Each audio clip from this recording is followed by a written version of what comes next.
The best place to build in the game has finally returned after being removed from the game around 3 years ago during the HDRP backport. And this specific formation is one that'll bring back memories for anybody that was playing around that time. There's also some tweaks being done to all the world update changes coming next month, which we've covered in the past 2 videos that you should watch if you haven't already. There's also some new world models coming to enhance the seed bags, just like you can enhance your desk setup, with this auto turret created by that guy, That Prince, who you can find over at thatprince.co.uk. More on this at the end of the video.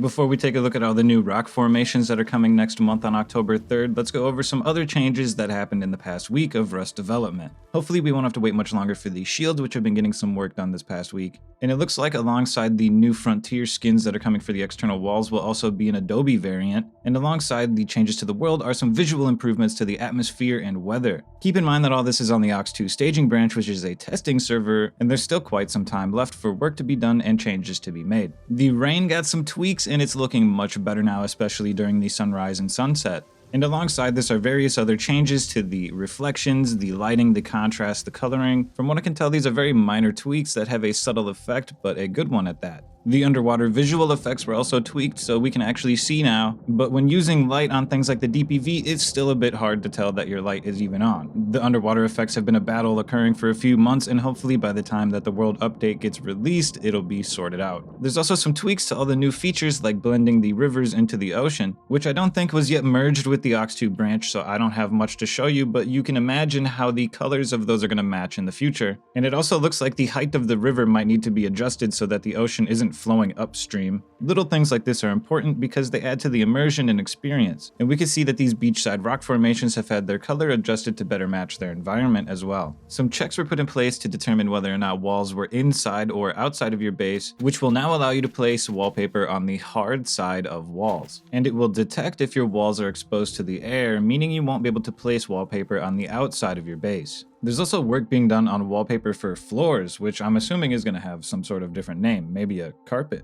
Due to some issues with the throne, you won't be able to place it on a tugboat anymore. Hopefully this is just a temporary removal. A world model for the note has been added, as well as world models for every single type of seed, which we can finally see who's been packaging them up this whole time, and it kind of sounds familiar if you ever shopped at Costco. Every bag is now color coordinated, has the icon of the item inside of it, as well as the name of it in the bottom text.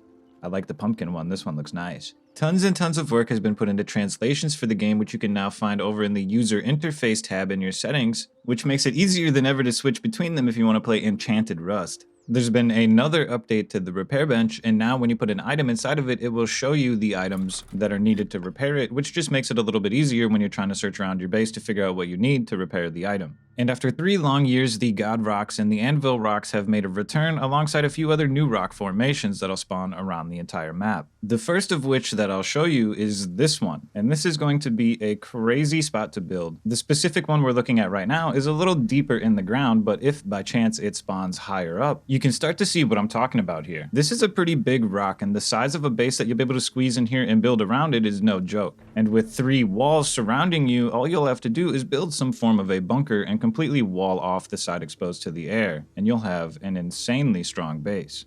There's also the arched rock formation, which looks like it'll spawn next to the anvil sometimes. And after all this time that has passed, the base building community in Rust has stepped its game up quite heavily, and I think we're going to see some really cool bases built on these formations.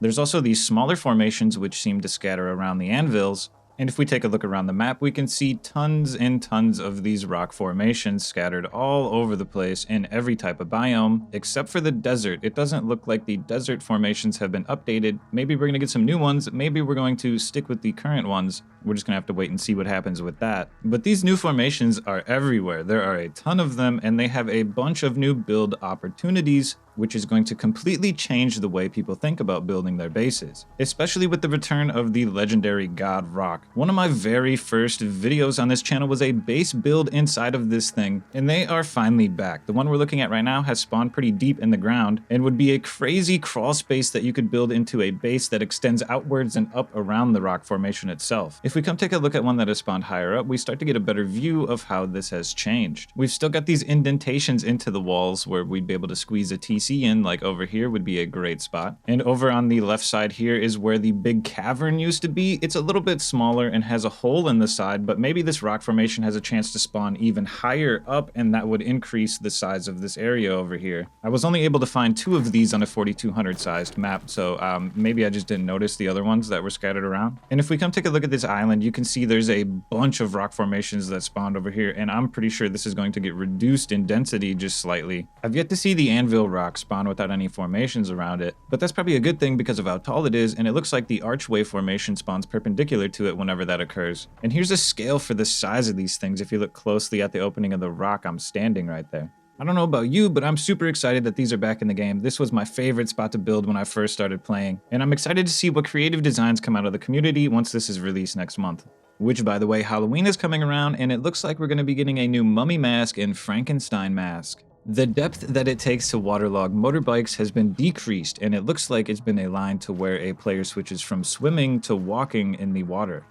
There was this commit for a new scientist, and that's all we know about it so far. And in news of the new Wolf AI, it looks like they'll be able to follow players onto foundations when they're attacking them. They'll be able to restore their health if it stays out of combat for long enough. And they'll be able to track down players via smelling food and corpses that are nearby. That's all I got for you guys today. Shout out to That Guy for sponsoring today's video. And if you want this custom 3D printed turret for yourself, head over to thatprince.co.uk, where you can learn more about how they're made, as well as take a look at all the other products that they offer. They ship worldwide, and you can also get in contact with them by joining their Discord, and they'll even send it to you unpainted if you want, so that you can paint it for yourself. That Guy That Prince has been around for a long time, and they've had hundreds of satisfied customers. Links to their website and Discord can be found in the description. And I mean, come on, Christmas is coming up in a couple months. This would be a pretty good gift. Thanks again to That Guy That Prince at thatprince.co.uk for sponsoring today's video, and I'll catch you guys in the next one.